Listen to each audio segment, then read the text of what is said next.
Assalamualaikum warahmatullahi wabarakatuh. Bertemu lagi dengan saya, Oka Vita Disa Putri. Pada video kali ini, saya akan menjawab pertanyaan-pertanyaan terkait soal UAS komunitas, maksud saya keperawatan komunitas. Yang pertama, jelaskan tahapan pelaksanaan asuhan keperawatan yang akan Anda lakukan pada masyarakat desa B.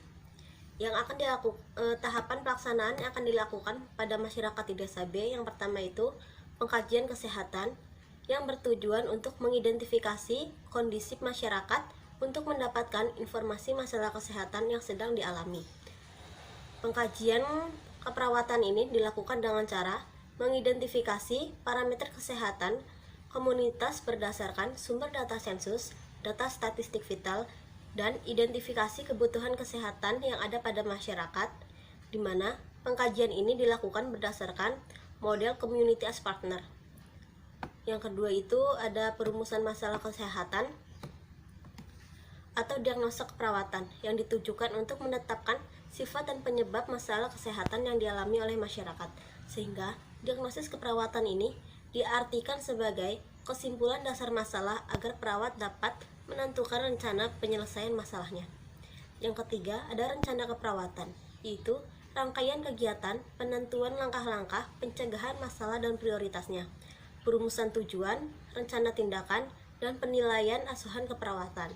Yang keempat, implementasi keperawatan, yaitu melaksanakan kegiatan sesuai rencana tindakan yang menekankan pada pencegahan primer, sekunder, dan tersier. Yang kelima, evaluasi, yaitu tindakan intelektual untuk melengkapi proses keperawatan yang menandakan sudah seberapa jauh diagnosa keperawatan, rencana tindakan, dan implementasinya sudah berhasil dicapai. Selanjutnya, jelaskan hal-hal yang perlu diidentifikasi atau dikaji lebih lanjut terkait kondisi masyarakat desa B berdasarkan konsep community as partner. Hal yang perlu dikaji yaitu yang pertama ada inti komunitas yang dibagi menjadi 3 subsistem, seperti demografi, di mana demografi ini yang dikaji berkaitan dengan usia, jenis kelamin, pekerjaan, dan agama. Yang kedua itu ada karakteristik penduduk yang dikaji itu seperti suku dan keyakinan. Yang ketiga ada statistik vital, di mana yang dikaji itu terkait kondisi kesehatan seperti data angka mortalitas dan morbiditas. Selanjutnya yang perlu dikaji yaitu subsistem komunitas yang terdiri dari 8 subsistemnya lagi. Yang pertama itu lingkungan fisik, yang akan dikaji itu berupa sumber air, pembuangan limbah, kualitas udara, kondisi perumahan, dan kondisi keberadaan industri di wilayah populasi. Untuk yang kedua itu ada pendidikan, yang perlu dikaji itu berkaitan dengan keberadaan sekolah di wilayah populasi, tipe pendidikan, dan tingkat kemampuan baca tulis yang ada di populasi. Yang ketiga itu ada keamanan dan transportasi, yaitu kita mengidentifikasi tentang keberadaan fasilitas kebencanaan dan keamanan, alat dan metode transportasi yang dominan digunakan pada populasi, dan kondisi ketersediaan angkutan gawat darurat. Yang keempat yaitu ada politik dan pemerintahan, yaitu nanti kita akan mengkaji tentang kondisi struktur organisasi, dan maksudnya struktur organisasi masyarakat, metode pengambilan keputusan yang digunakan di masyarakat, dan kebijakan pengembangan kesehatan bagi masyarakat. Yang kelima ada pelayanan sosial dan kesehatan, yang perlu dikaji itu terkait kondisi bentuk dan jenis layanan sosial dan kesehatan yang tersedia bagi masyarakat, kondisi ketegangan permasalahan sosial yang ada pada masyarakat, dan juga bentuk permasalahan sosial dan kesehatan yang ada pada tengah masyarakat secara spesifik. Yang keenam itu komunikasi, yang perlu dikaji itu terkait dengan bentuk atau pola komunikasi yang ada pada masyarakat dan bagaimana sistem jaringan komunikasi yang terbentuk di masyarakat atau yang terbentuk pada antar masyarakat.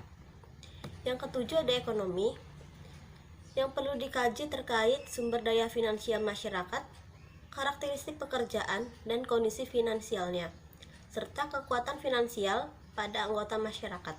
Yang kedelapan, rekreasi, yang perlu dikaji terkait ketersediaan taman, perpustakaan, arena rekreasi, dan pemanfaatan serta perawatan arena rekreasi bagi masyarakat. Untuk pertanyaan ketiga yaitu, jelaskan minimal 4 strategi intervensi yang dapat digunakan untuk memberikan asuhan keperawatan pada masyarakat desa B.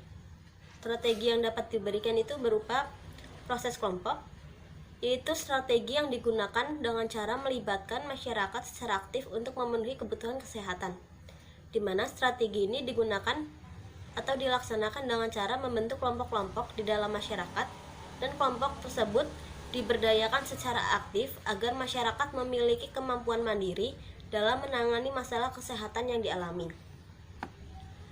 Proses kelompok ini memiliki pengaruh positif seperti adanya upaya membangun harapan mengenai kondisi kesehatan yang dirasakan, terkait keberhasilan cara menangani masalah kesehatan yang dirasakan atau masalah kesehatan yang dilakukan orang lain, adanya perasaan kebersamaan. Artinya, dalam masalah kesehatan yang dialami itu kita tidak merasa sendirian. Selanjutnya ada ruang untuk saling berbagi informasi, terciptanya budaya empati dan saling membantu.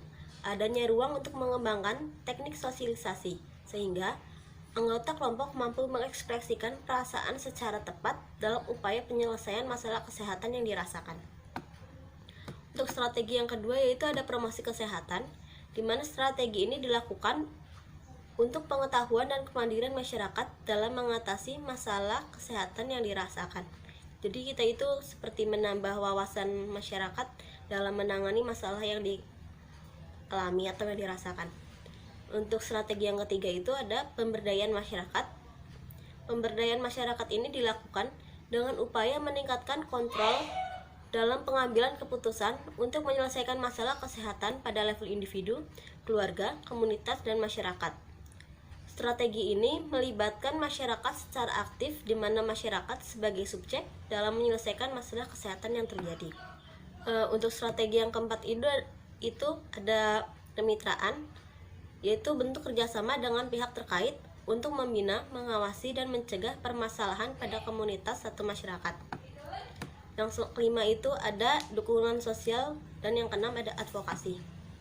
Untuk pertanyaan yang keempat, jelaskan minimal 2 diagnosis keperawatan yang muncul pada masalah di masyarakat desa B. Untuk diagnosa keperawatan pada desa tersebut, yang pertama itu ada defisiensi kesehatan komunitas yang ditandai dengan adanya satu atau lebih masalah kesehatan atau faktor yang mengganggu kesejahteraan atau meningkatkan resiko masalah kesehatan yang dialami oleh suatu populasi, seperti peningkatan kasus baru, banyak yang merasakan gejala penyakit dan tidak dapat meluangkan waktu ke fasilitas pelayanan kesehatan untuk memeriksakan kesehatannya. Yang kedua itu ada ketidakefektifan pemeliharaan kesehatan, ditandai dengan data-data yang mengarah pada masalah yang sudah terjadi, tetapi populasi kurang pengetahuan tentang praktik kesehatan atau tentang cara menangani masalah tersebut. Pertanyaan yang kelima yaitu, jelaskan persamaan dan perbedaan antara populasi beresiko dan populasi rentan. Perbedaannya yaitu, populasi beresiko yaitu kelompok sosial yang memiliki peluang untuk terjadinya masalah kesehatan dikarenakan berbagai faktor yang menyertai. Sedangkan populasi rentan adalah kelompok sosial yang memiliki risiko lebih tinggi terpapar penyakit atau lebih mudah mengalami masalah kesehatan, seperti orang lanjut usia, anak-anak, wanita hamil, dan penyandang disabilitas. Sedangkan untuk persamaannya itu, dari populasi beresiko dan populasi rentan ini, mereka sama-sama mudah terpapar penyakit. Sekian dari saya, kurang lebihnya mohon maaf. Wassalamualaikum warahmatullahi wabarakatuh.